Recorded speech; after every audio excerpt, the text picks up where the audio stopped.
오늘도 새벽 야화를 찾아주신 여러분, 감사합니다. 구독과 좋아요를 누르시고 행운을 받아가세요. 새벽 야화의 재밌는 이야기 시작합니다. 길가에 자리한 주막 하나가 있었으니 낮에는 피곤한 나그네가 발을 쉬어가고 밤에는 주머니가 묵직한 상인이 머물러 가는 곳이었답니다. 그러나 그 주인이 어떤 자인지 알았다면 손님들은 선뜻 발을 들이지 않았을 터이죠. 본래 이 주막의 주인은 도둑놈이었습니다. 그것도 보통 도적이 아니라 산을 넘고 강을 건너며 사람들의 재물을 훔치는 잔뼈 굵은 자였죠. 한때 그는 이름난 도적대와 어울려 의적 행세를 했습니다. 의적이란 것이 이름뿐인 경우가 많지 않겠습니까? 남의 주머니를 털어 한 잔 술을 마시고 그럴듯한 말로 자신을 미워하는 자들이 어디 한둘이었겠습니까? 그도 그러한 자였죠. 가난한 자의 몫을 챙겨준다며 폼을 잡았지만 정작 자기 배를 채우는데 더 혈안이 되어 있었습니다. 그러던 어느 날 그가 속한 도적 무리가 큰 한탕을 계획하였습니다. 지나가는 관리의 행렬을 습격하여 금괴를 털어보자는 것이었죠. 그러나 세상이 어디 그리 호락호락하겠습니까? 도적들이 사전에 정보 하나 잘못 물어 작전이 틀어졌습니다. 예상과는 달리 관리 행렬을 호위하는 군사가 여럿이었고 도적들은 일격을 당해 뿔뿔이 흩어지고 말았죠. 주막 주인 또한 간신히 목숨을 부지하여 산으로 도망쳤습니다. 이놈, 내가 거짓 정보를 흘려 우리가 이 꼴이 되었구나. 도적 무리의 두목이 주막 주인을 노려보며 소리쳤습니다. 제가 아니라 그 정보가 잘못된 것이지 않습니까? 제발 믿어주십시오. 주막 주인은 애원했지만 이미 화가 난 도적들은 그의 말을 들으려 하지 않았습니다. 결국 그는 도적 무리에서 쫓겨났습니다. 동료라고 믿었던 자들이 한순간에 등을 돌린 것이었죠. 살 길을 찾아 헤매던 그는 어찌어찌 산을 넘어 작은 마을 근처에 다다랐습니다. 쫓기는 모민이 대놓고 도둑질을 할 수도 없고 그렇다고 굶어 죽을 수도 없는 노릇이라 결국 그는 한적한 길가에 주막을 차렸습니다. 처음에는 새 삶을 살겠노라 결심했죠. 이제 조용히 살아야지. 나그네들에게 음식이나 팔며 살면 되겠지. 그는 스스로에게 다짐했지만 사람의 본성이 어디 그렇게 쉽게 변하겠습니까? 그는 나그네들이 남기고 간 물건에서 값나가는 것을 슬쩍하는 것으로 시작했습니다. 이것쯤이야 나그네들도 모르겠지. 그의 손이 점점 더 대범해졌습니다. 그러다 보니 그 옛날 동료들과 다시 연락을 주고받게 되었고 결국에는 묵어가는 손님 중 돈이 많아 보이는 자가 있으면 은밀히 도적들에게 신호를 보내어 짐을 빼앗도록 꾀하였습니다. 이렇게 주막은 겉보기엔 평범한 나그네들의 쉼터였으나 실상은 도적들과 내통하는 은밀한 소굴이 되었습니다. 그는 다시 죄악의 길을 걸어가고 있었으나 사람들은 그 사실을 알지 못한 채 여전히 그곳을 지나며 하룻밤 묵어갔던 것이죠. 다만 그의 아내만은 이 모든 것을 알고 있었으나 남편의 폭력과 위협에 아무 말도 할 수 없었습니다. 당신, 제발 이 집 그만둬요. 언젠가 큰 화를 입을 거예요. 그녀의 애원에도 남편은 들은 척도 하지 않았습니다. 조용히 하라. 내가 나서서 뭐라도 할 줄 아느냐? 그러나 세상에 영원한 비밀이란 없는 법, 죄악의 길은 멀리 가지 못하고 언젠가는 끝이 나게 마련이었습니다. 그 끝이 언제, 어떤 방식으로 찾아올지는 아직 그 누구도 알지 못했지만 말입니다. 안주인은 원래 양반가의 딸이었습니다. 비록 집안이 넉넉하지는 않았으나 부모는 그녀를 소중히 여기며 살뜰히 키웠죠. 그러나 세상 일이란 뜻대로 되는 법이 드물지 않겠습니까? 부모가 갑자기 병을 얻어 차례로 세상을 떠나자 그녀의 운명도 급격히 바뀌었습니다. 내 부모님께 빚이 얼마인지 아느냐? 그 빚을 갚을 길이 없으니 내가 이 집에 남아 무슨 일을 할 수도 없고 방법은 하나뿐이다. 멀쩡한 양반가의 딸이었던 그녀는 한순간에 친척들의 손에 이끌려 팔려가듯 시집을 가게 되었습니다. 신랑이라고 맞이한 이는 다름 아닌 지금의 주막 주인이었죠. 결혼이라기보다는 거래에 가까운 일이었답니다. 그녀는 처음에 그저 남편이 장사로 입에 풀칠하며 살아가는 줄로만 알았지만 시간이 지날수록 그의 행적이 수상쩍다는 것을 깨달았습니다.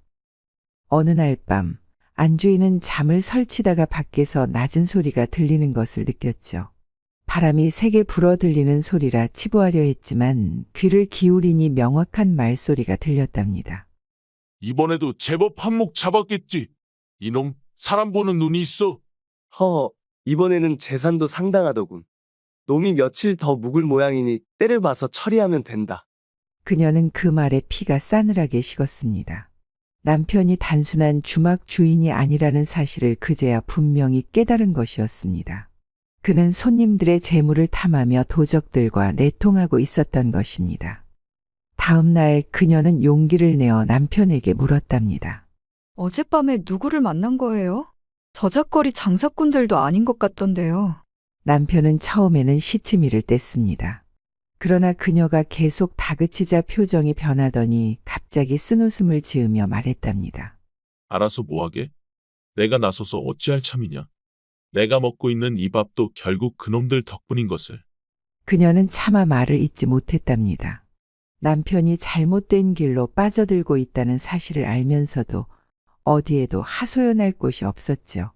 친정은 이미 사라졌고 남편의 소나기에서 벗어날 방법도 없었습니다. 그렇게 세월이 흘렀습니다. 그녀는 아이를 낳았고 아이가 자라나는 모습을 보며 이곳에서 벗어나야겠다는 다짐을 하게 되었습니다. 하지만 도망칠 용기도 방법도 마땅치 않았답니다. 그저 하루하루 아이를 지키며 살아갈 뿐이었죠. 그러나 그녀는 몰랐습니다. 그녀의 운명이 한 손님에 의해 서서히 변하기 시작할 것이라는 사실을. 겨울은 혹독한 계절이었습니다. 특히나 주막처럼 바람이 쉽게 드나드는 곳에서는 추위가 뼛속까지 스며들었죠. 주막 안주인의 어린 아들은 그 혹독한 추위를 온몸으로 견뎌야 했습니다. 옷은 남루했고 발은 맨발이나 다름없어 항상 얼어붙어 있었죠. 엄마 발이 아파요. 아이가 축 늘어진 손으로 갈라진 발을 감싸주며 울먹였습니다. 작은 발바닥은 터지고 피가 배어나왔습니다. 안주인의 가슴이 미어졌지만 해줄 수 있는 것이 아무것도 없었죠. 그녀는 아이를 품에 안고 손으로 발을 감싸주며 속삭였습니다. 조금만 참아라, 얘야. 엄마가 곧 버선을 만들어줄게. 그러나 그 말이 허울 뿐이라는 걸 그녀도 잘 알고 있었습니다. 천 한 조각 살 돈조차 없었고 남편은 돈이 있어도 아내와 자식에게 한 푼도 쓰지 않는 자였으니 말입니다. 그날 밤 그녀는 남편에게 조심스레 말문을 열었습니다. 아이가 너무 힘들어해요. 적어도 발만이라도 덮을 수 있게 헌천 조각이라도 구할 수 없을까요? 그러나 남편은 헛웃음을 터뜨리며 술잔을 탁 내려놓았습니다. 천조각? 너도 참 우습구나. 돈을 주어도 내가 그걸로 천을 살 줄 아느냐? 어디 가서 입도 함부로 놀리지 마라. 내가 더럽고 치사해서 이런 주막하는 줄 아나?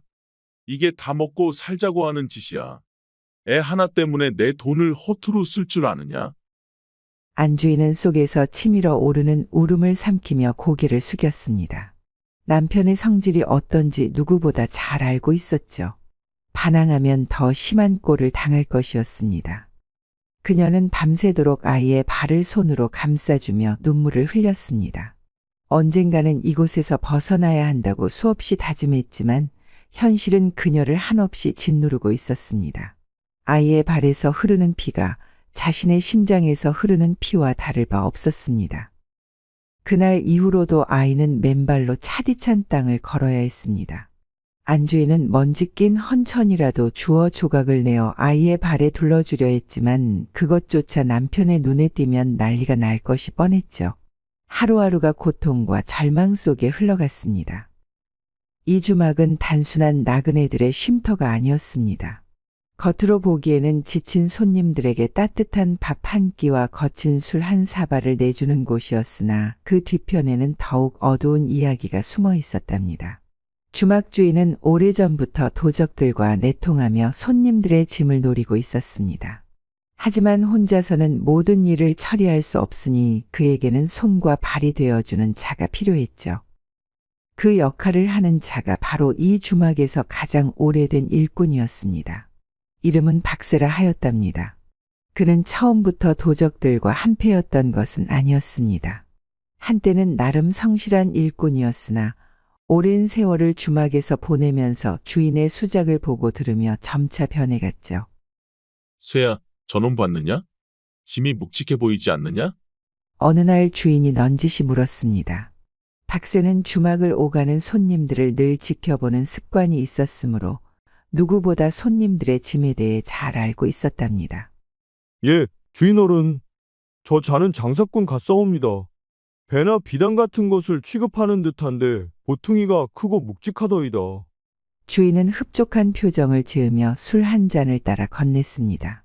내 놈도 이제 눈이 좀 밝아졌구나. 잘했다. 그놈이 묵고 가면 조용히 귀띔해라. 산속 형님들이 오늘 밤 손을 좀 봐야 할 테니. 박세는 주인의 말에 고개를 끄덕였죠. 이 일은 어느새 그의 일상이 되어버렸답니다. 처음에는 망설였으나 점점 주인의 눈치를 보고 익숙해졌습니다. 아니, 이제는 아예 자기가 먼저 짐이 많은 손님을 골라 주인에게 알리는 버릇까지 들었죠. 주인어른, 저기 보십시오. 저 손님, 말 두 필에 짐을 싣고 오는데 보통 사람이 아닌 듯하옵니다. 그래? 허허, 내 놈이 이젠 내 일까지 대신하겠구나. 주막에서 묵어가는 손님 중 값진 물건을 지닌 자가 있으면 박세는 곧장 주인에게 알렸습니다. 그러면 주인은 조용히 주막을 빠져나가 근처 산속의 도적들에게 연락을 보냈답니다. 손님이 잠든 사이 도적들은 몰래 주막을 찾아와 짐을 빼앗았고 이튿날 아침이 되면 손님은 자신의 짐이 사라진 것을 발견하고 어찌할 바를 몰랐죠. 아이고, 이 일을 어찌하면 좋소이까? 내 평생 모은 돈이 다 날아갔구려. 손님이 울며 불며 난리를 쳐도 주막 주인과 박세는 손을 내저으며 말했습니다. 어이구, 이런 일이 다 있단 말이오. 주막에 도적이 들었다니 세상이 흉흉하구려. 우리가 알았더라면 어찌 그냥 보고만 있었겠소. 손님이 관아에 가서 하소연하려 해도 도적들이 어디 있는지 알 길이 없으니 결국 해결될 리 없었답니다. 주막은 다시 조용해졌고 박세는 아무 일 없다는 듯 다시 술을 따르고 손님을 맞이했죠. 이렇게 주막은 은밀히 도적들의 손발이 되어갔습니다. 주인은 점점 더 부유해졌고 박세도 작은 몫을 받아 술을 마시며 그날그날을 보냈답니다. 날이 어둑어둑해질 무렵 먼 길을 달려온 한 손님이 주막으로 들어섰습니다. 헝겊으로 싼 커다란 보따리 몇 개가 말에서 내려졌고 낡은 옷을 걸친 손님은 길고 긴 여정을 끝마친 듯 털썩 자리에 앉았답니다. 여보시오, 주모. 따뜻한 밥 한 그릇과 술 한 잔 부탁하오. 그리고 하룻밤 묵어갈 방이 있겠소?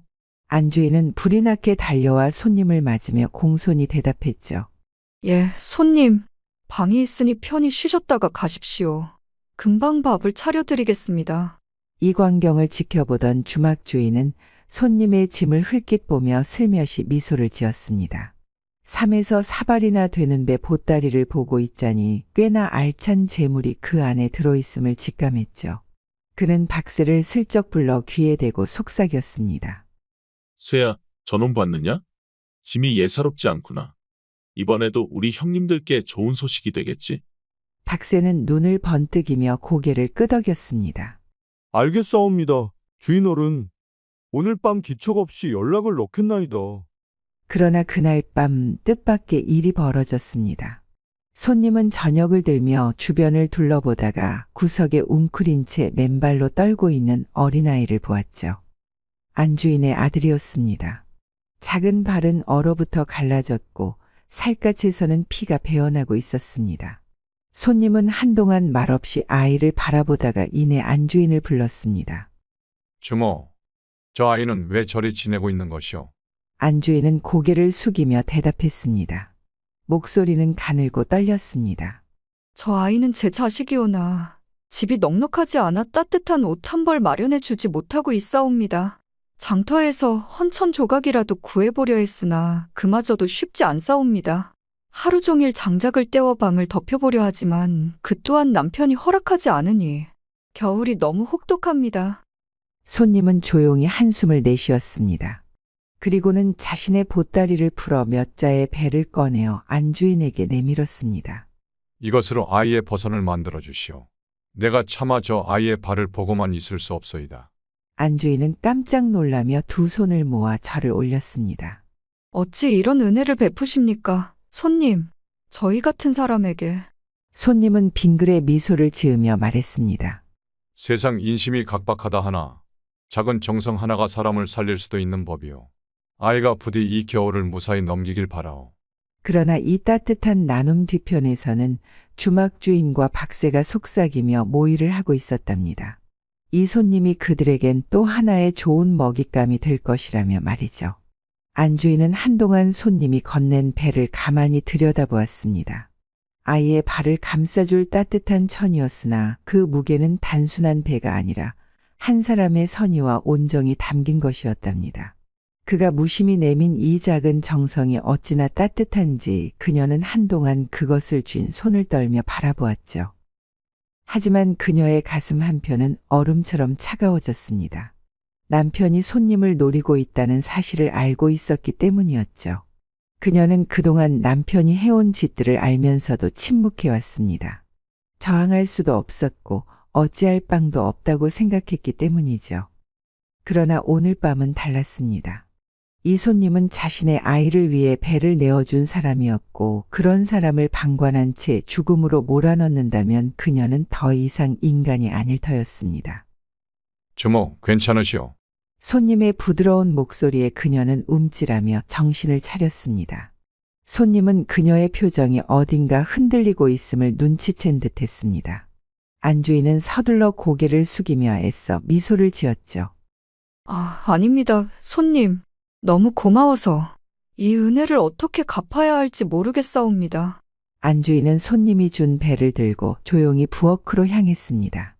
아이에게 줄 버선을 어찌 지어야 할지 고민하며 천을 매만지던 그녀는 문득 부엌 뒤편에서 작은 말소리가 들리는 것을 알아차렸습니다.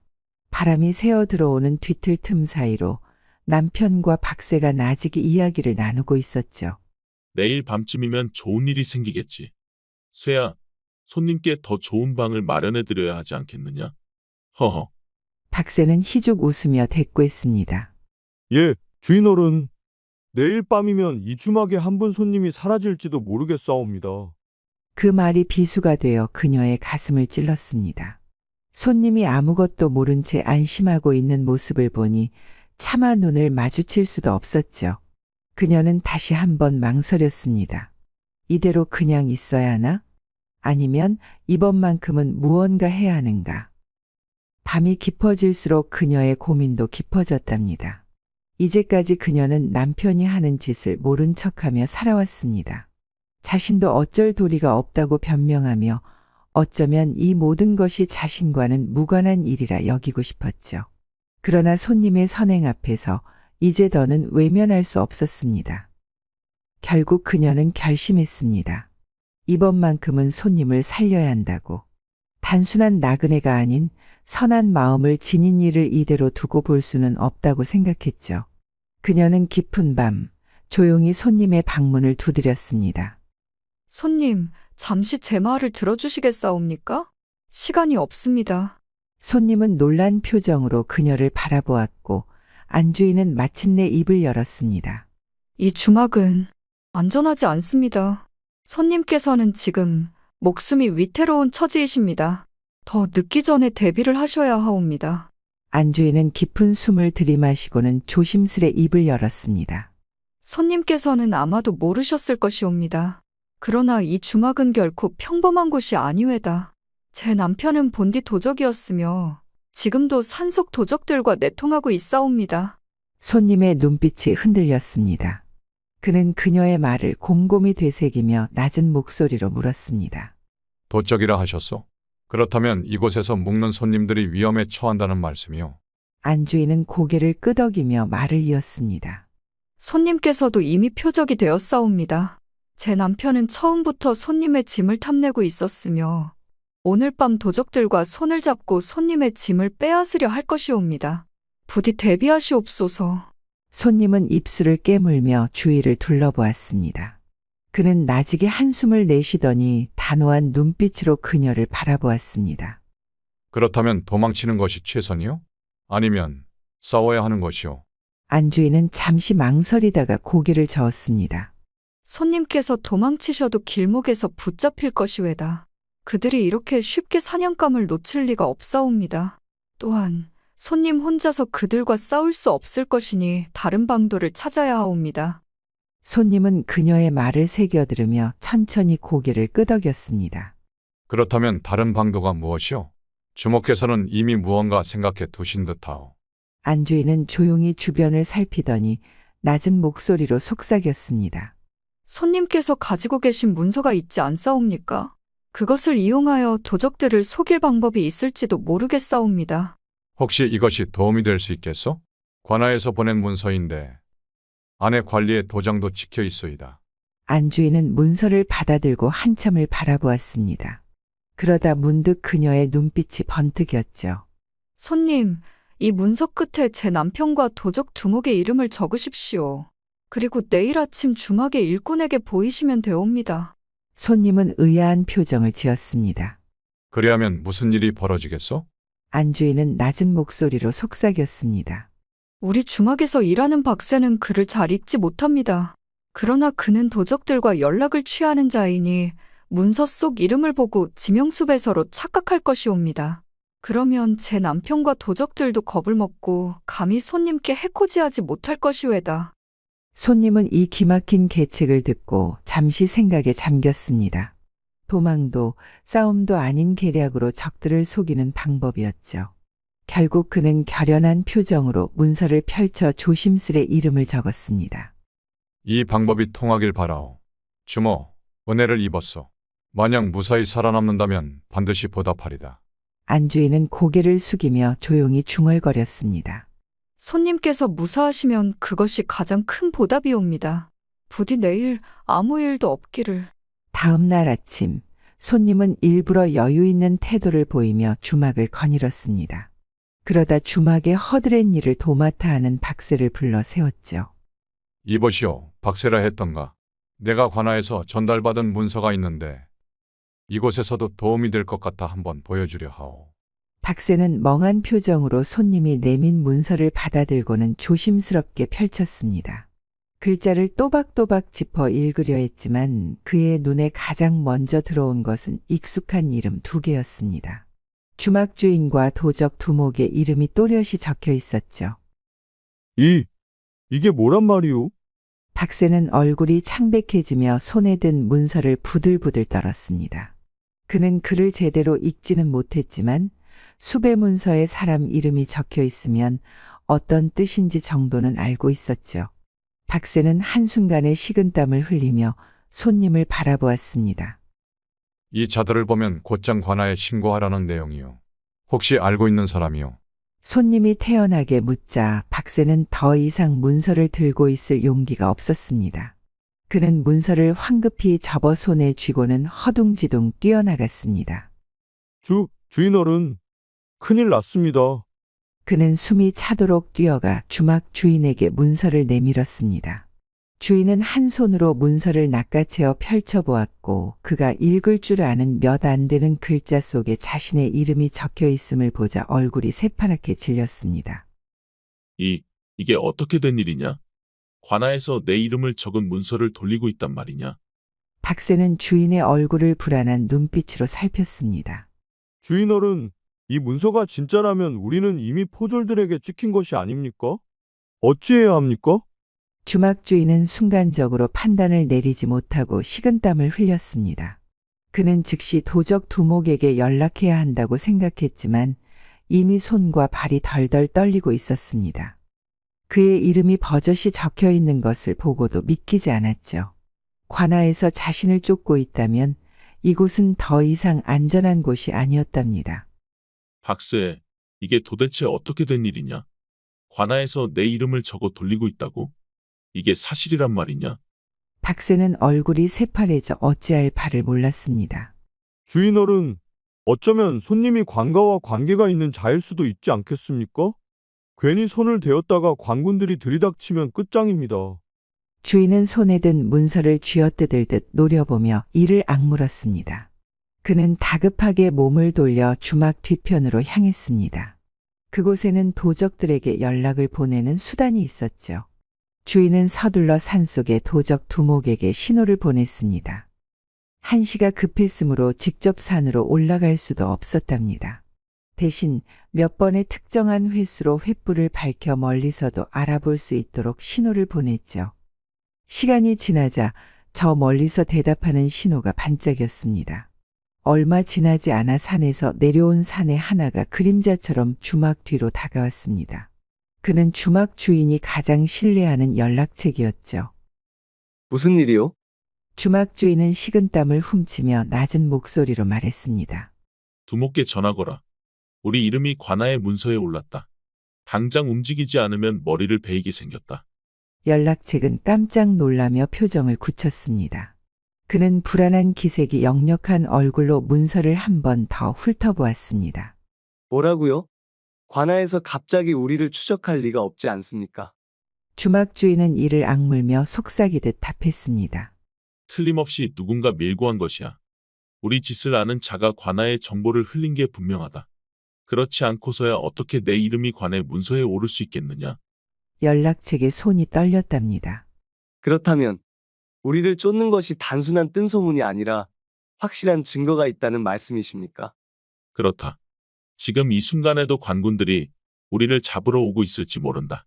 늦기 전에 두목께 전하고 우리가 어떻게 움직여야 할지 결정해야 한다. 중요한 것은 지금 우리가 위험하다는 것이다. 어서 두목께 알리고 도적들을 모두 철수시키라고 전하거라. 더 이상 이 주막은 안전한 곳이 아니다. 연락책은 급히 몸을 돌려 산속으로 달려갔답니다. 한참 후 주막 주인은 초조한 얼굴로 주막 앞을 서성이는데 얼마 지나지 않아 산길로부터 또 다른 신호가 왔습니다. 도적 두목이 직접 명령을 내렸다는 신호였습니다. 그날 밤 산속 도적들의 은신처는 큰 소란에 휩싸였답니다. 도적 두목은 황급히 주막 주인과 부하들을 불러 모았습니다. 관아에서 우리를 쫓고 있다니 이곳에 더 머물러선 안 된다. 한시라도 빨리 흩어져야 한다. 누구도 붙잡혀선 안 된다. 산속은 문서 하나 때문에 난리가 났고 주막 손님은 주인이 없는 틈을 타 도망칠 준비를 하여답니다. 손님은 조심스럽게 방을 나섰습니다. 주막 안은 긴장감이 감돌았고 박쇠조차 주막 주인과 도적들의 동태를 살피느라 손님에게 신경을 쓰지 않고 있었습니다.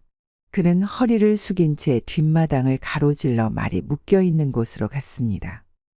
그 틈을 타 손님은 재빨리 말에 올라탔습니다. 조용히 말의 고삐를 잡고 어둠 속으로 사라지려던 순간 뒤에서 작은 목소리가 들렸습니다.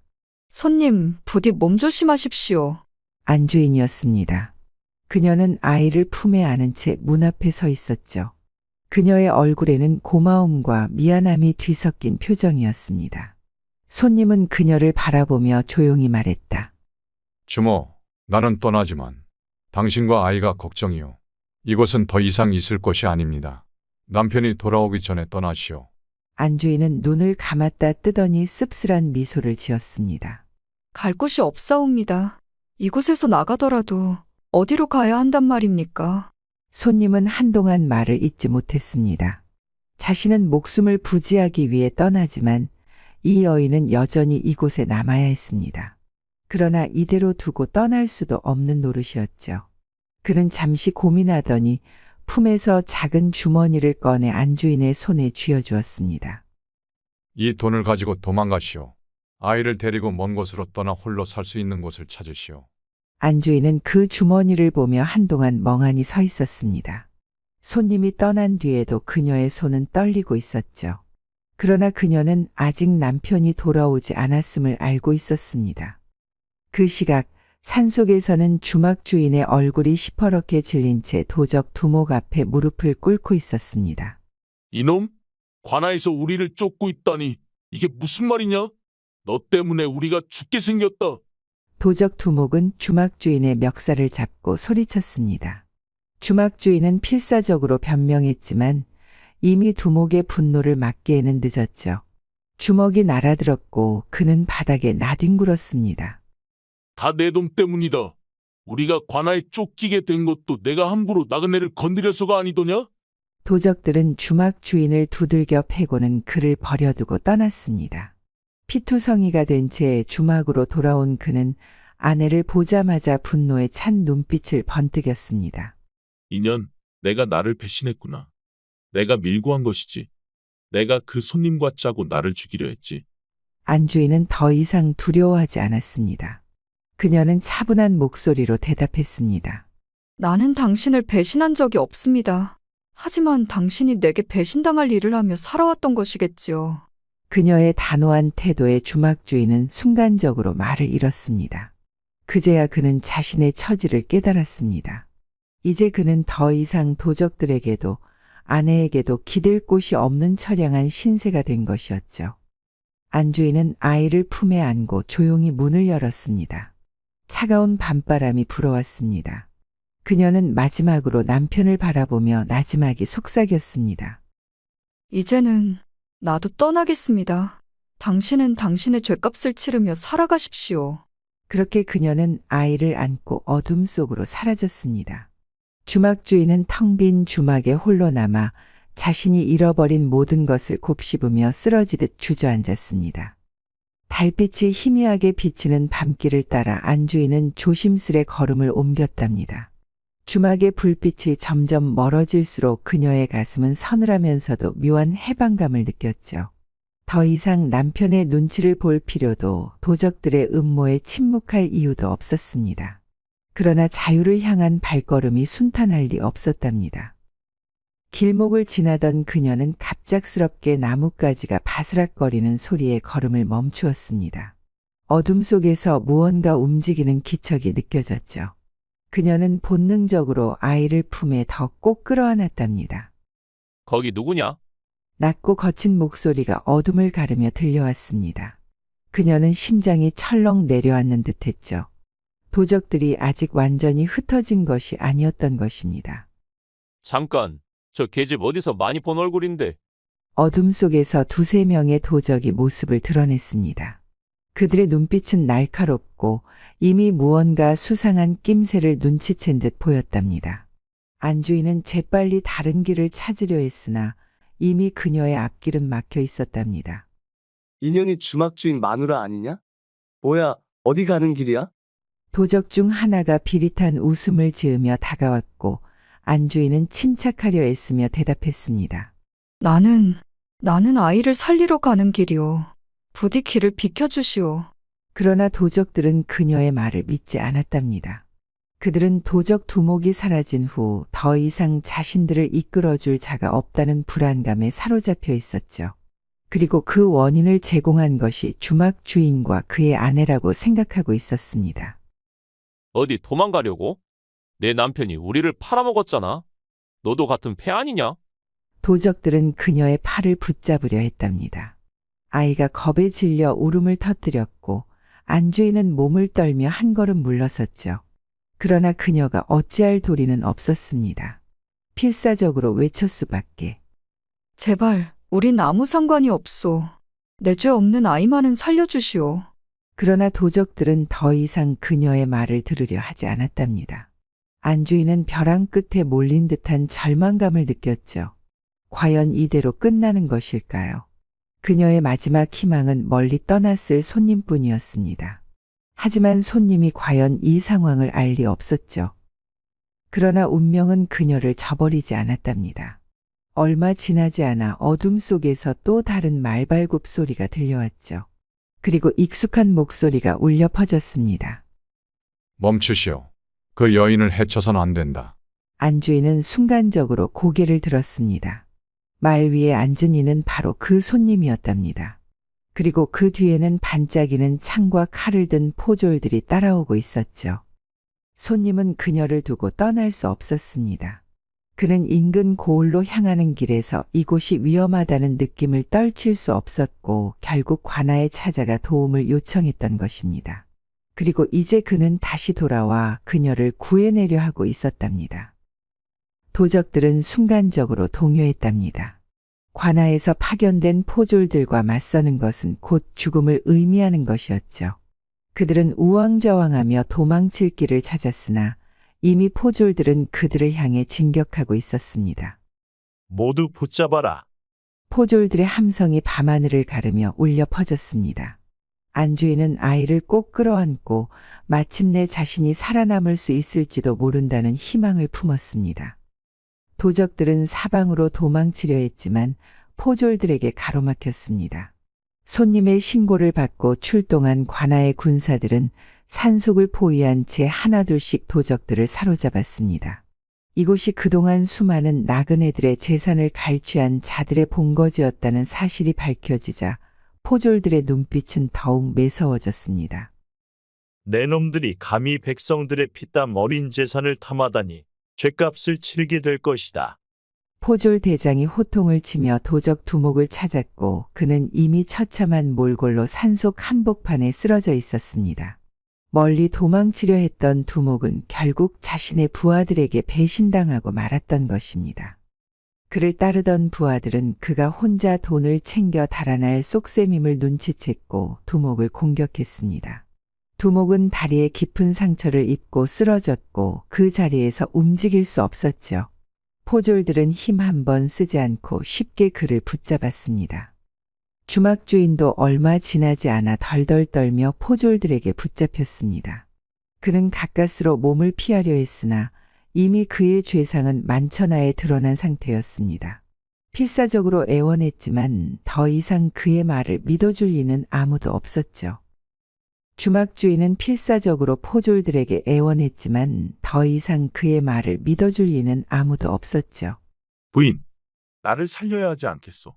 우린 부부가 아니었소. 그의 절박한 외침에 안주인은 차갑게 대답했습니다.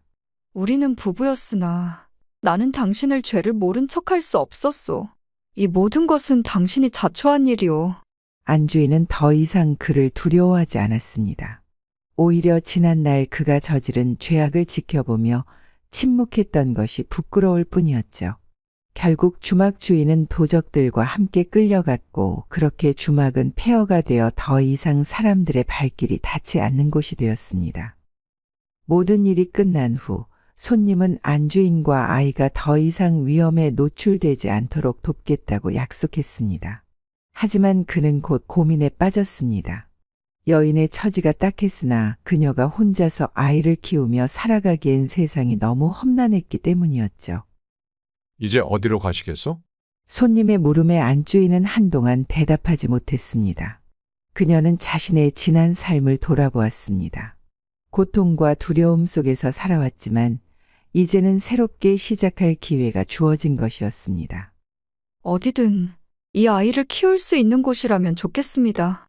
저는 그저 이 아이가 바르게 자라길 바랄 뿐이옵니다. 손님은 한참을 생각하더니 조용히 입을 열었습니다. 마침 내가 아는 상인이 있어.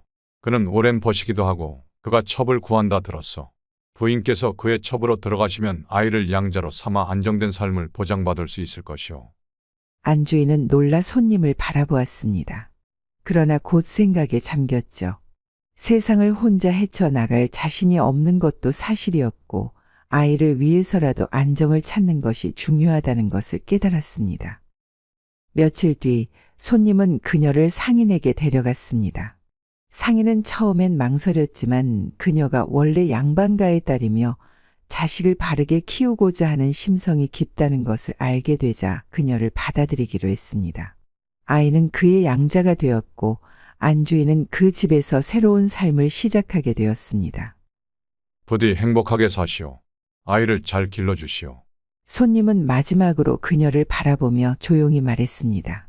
안주인은 눈물을 글썽이며 고개를 숙였습니다.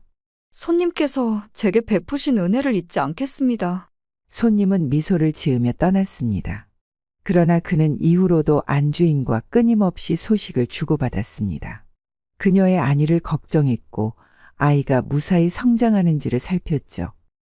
세월이 흐르고 아이는 무럭무럭 자라 훌륭한 상인으로 성장했습니다. 수완이 뛰어나고 인품이 단정하여 사람들 사이에서 신망이 두터웠으며 의리 또한 깊었습니다. 상인은 그를 친아들처럼 길렀고 안주인은 아들이 올곧게 성장하는 모습을 지켜보며 비로소 안도의 한숨을 내쉴 수 있었습니다. 한편 손님도 상업으로 크게 성공하여 많은 재물을 모았습니다. 그는 안주인과 아이가 여전히 마음에 걸렸고 기회가 될 때마다 그들을 돕고자 하였습니다. 상인이 된 아이 또한 의리를 저버리지 않았습니다. 그는 양아버지와 손님의 도움을 잊지 않았으며 커다란 부를 이룬 후에는 가난한 이들을 돕고 베풀 줄 아는 사람이 되었죠. 결국 손님과 안주인 그리고 그녀의 아들은 큰 부자가 되어 남을 도울 수 있는 사람이 되었습니다. 작은 은혜로 맺어진 인연이 결국 큰 덕을 쌓는 계기가 되었으며 세상은 선한 마음이 선한 결과를 가져온다는 교훈을 다시금 깨닫게 해주었습니다. 즐거우셨다면 구독과 좋아요, 댓글 부탁드립니다. 다른 재밌는 이야기로 다시 돌아오겠습니다. 새벽 야화였습니다.